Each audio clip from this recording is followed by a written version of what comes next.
You are exhausted from chasing, adapting, and pouring your energy into people who barely notice you. The answer is not detachment. The answer is total, uncompromising self-absorption, not as a warm bubble bath of positive affirmations, but as a ruthless act of psychological warfare. There's a mechanism hidden in the human psyche, what Carl Jung called the trigger of individuation, that when activated, makes you biologically immune to rejection. To activate it, you must commit an act of inner betrayal that most people find terrifying. You must cross a line from which there is no return. Participation mystique, why you keep losing power. Look at how you act when you want someone to love you, respect you, or stay. You adjust, you bend, you anticipate their needs before they voice them. You call this being considerate. Jung had a different term, participation mystique, a primitive psychological state where you no longer know where you end and another person begins. You are fused. You believe that by pouring your psychic energy into someone, you secure your place in their life. You are not a martyr, you are a merchant, trading your life force for crumbs of approval. And people feel this. They do not respect it, they consume it, and then despise you for offering it so cheaply. When you're not self-dependent, your entire emotional weather system is controlled by the whims of someone who barely pays attention to you. This is a miserable way to exist. Psychological density, the physics of gravity.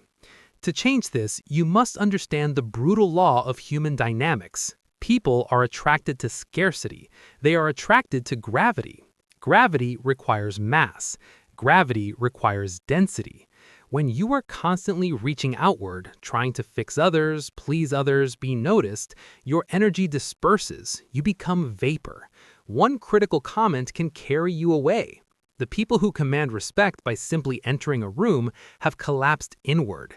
They have developed an intense, heavy, undeniable psychological density.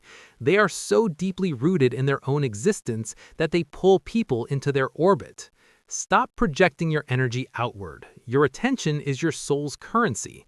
Every time you obsessively think about what someone else thinks of you, you hand them your wallet. Stop funding their ego. Treat your own mind with the same desperate fascination you normally reserve for someone who is pulling away from you. Shadow integration. Inviting the monster to dinner. You cannot build genuine psychological density using a sterile, acceptable version of yourself. Gravity requires heavy material. You must use the parts of yourself you have locked in the basement. Jung discovered a terrifying secret. When you cut off your shadow, your selfishness, your capacity for manipulation, your suppressed rage, your ugly animal greed, you do not destroy it. You give it autonomy. It acts behind your back, fueling your self-sabotage and amplifying your anxiety. To become invulnerable, you must do what Jung did. Meet the monster and invite it to dinner. In 1913, Jung was on the edge of psychological collapse, hearing voices, seeing apocalyptic visions. Instead of seeking hospitalization, he locked himself in his study, opened what became his legendary Red Book, and entered a direct, unfiltered conversation with his own madness. He did not run from his darkness. He was completely fascinated by it. This is the essence of self-dependence, fascination. When you feel intense envy because a colleague succeeded, do not suppress it. Pin it to the wall of your mind under a microscope. Ask where it came from. Trace it to the root. When you feel the urge to manipulate a situation, observe the mechanics of your own deception. This sounds perverse. It is. It is also psychological alchemy. Robert A. Johnson, the Jungian analyst, noted that the shadow contains pure, unrefined gold, your raw power, your deepest creativity, your most unbreakable limits. When you stop running from your shadow and start studying it, you take its power back. You realize your capacity for cruelty is exactly what lets you hold an unshakable boundary. Your selfishness is exactly what protects your time. When you integrate your shadow, you become whole, and the whole person is a terrible target for manipulation. Manipulators control through shame. They threaten to expose a flaw. But what happens when you already know you are capable of being bad? What happens when you have already shaken hands with your inner psychopath? Someone says, "You're selfish." You look at them with total composure and say, "I know." The game ends. Their weapon shatters against your psychological density. Libido retraction, reclaiming your psychic capital. In Jungian terms, libido is not merely sexual energy. It is all psychic energy, your life force, the fuel of your will and attention. Right now, your libido is scattered. It is hooked to the job you hate, the ex who left, the friends who drain you, the social expectations you fail to meet. You are bleeding from 1,000 tiny cuts. Jung described a process essential to deep psychological rebirth, libido retraction. You must systematically track every external thing holding your psychic energy and violently pull the hook. This is not passive detachment, it is aggressive repossession. When someone insults you and you spend 3 days obsessing about what they said, they have stolen your libido. They are living in your head rent-free, burning your fuel.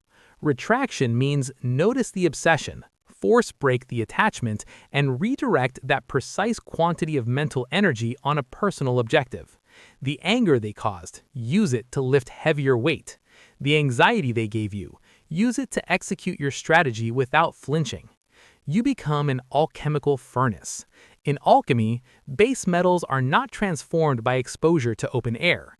They are sealed inside a vessel, the athanor, and subjected to intense concentrated heat. Your mind is the vessel. Seal it. Stop announcing your plans to people who secretly want you to fail. Stop confessing your suffering to people who are entertained by your tragedy. Stop seeking advice from people whose lives are disasters. Close the valves. When you stop bleeding outward, internal pressure builds. The spiritual heat intensifies. And yes, this will feel like anxiety, like isolation. You will feel the desperate urge to reach out, to send a message, to release the tension with cheap dopamine. Do not open the valve. Let it burn. That heat is what melts your fragmented, approval-hungry ego and forges a whole, unshakable self. Jung's break from Freud, the cost of self-sovereignty. To understand the real price of psychological sovereignty, look at the man who mapped this territory. In the early 1900s, Jung was the golden boy of the psychoanalytic world, Freud's chosen heir. He had everything: unconditional approval from his idol, guaranteed legacy, the security of the entire establishment. But Freud required absolute ideological obedience.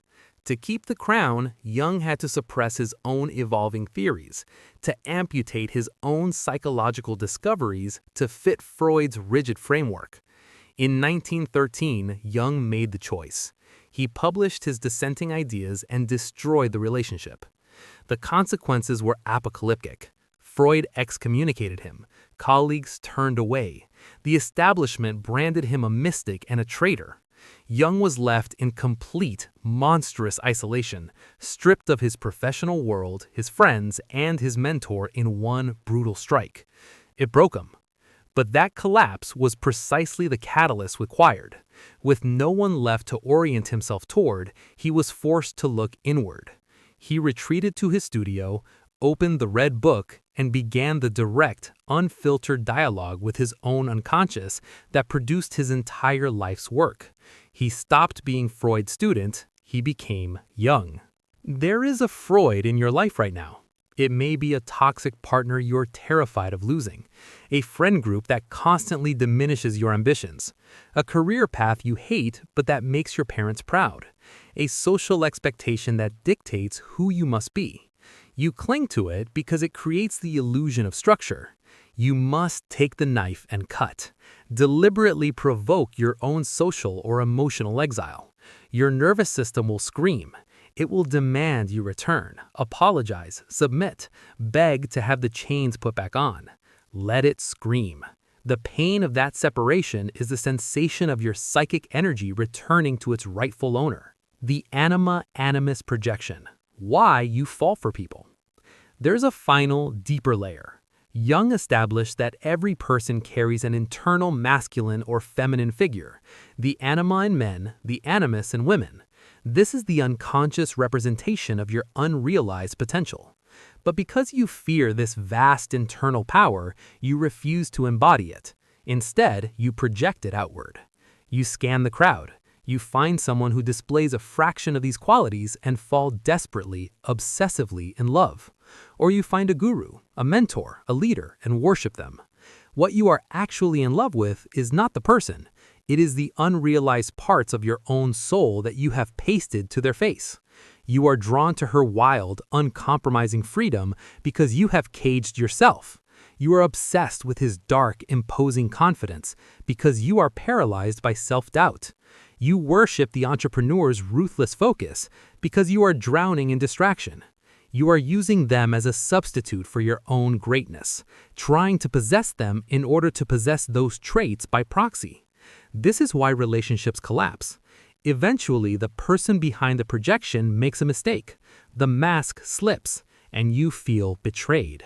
You are not betrayed. You place the burden of your own undeveloped divinity on a vulnerable human being. To achieve true mental invulnerability, you must commit the most radical maneuver in Jungian psychology. Rip the projection off the other person's face and absorb it entirely. When you feel that magnetic, desperate pull towards someone because of a specific quality they possess, stop. Don't chase them. Don't try to win their favor. Isolate the quality. Name it. Ruthlessness, charisma, unshakable calm under pressure. Then ruthlessly force yourself to cultivate that exact quality in your own character. If you crave their discipline, don't start dating them to feel disciplined through proximity. Become the most disciplined entity in your immediate environment. If you are captivated by their quiet, mysterious power, stop talking and become that mystery. You stop searching for the missing pieces of your puzzle in other people's pockets. You manufacture the pieces yourself. Conclusion: the throne of your own mind. When you redirect your libido inward, something changes. Your memory sharpens, your physical energy surges. For the first time, you are operating on 100% of your own charge, instead of constantly plugging into every emotional vampire around you. You wake up and your first thought is not about who hasn't texted you. Your first thought is a cold calculation about how you will develop your psychological and material empire today. Failures become data. Ended relationships become data. You process the data, adjust the strategy, and keep moving. The world no longer depletes you because you are no longer feeding it. People who ignored you will begin monitoring you. Systems that rejected you will try to recruit you. People who used you will feel destabilized by your silence.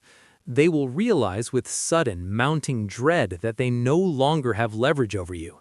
You are too busy constructing an empire in your own mind to concern yourself with the politics of peasants. You entered the room looking for someone to complete you. You now enter already complete, and because you need nothing, you have every advantage. The man who has occupied the throne of his own mind has no real competition.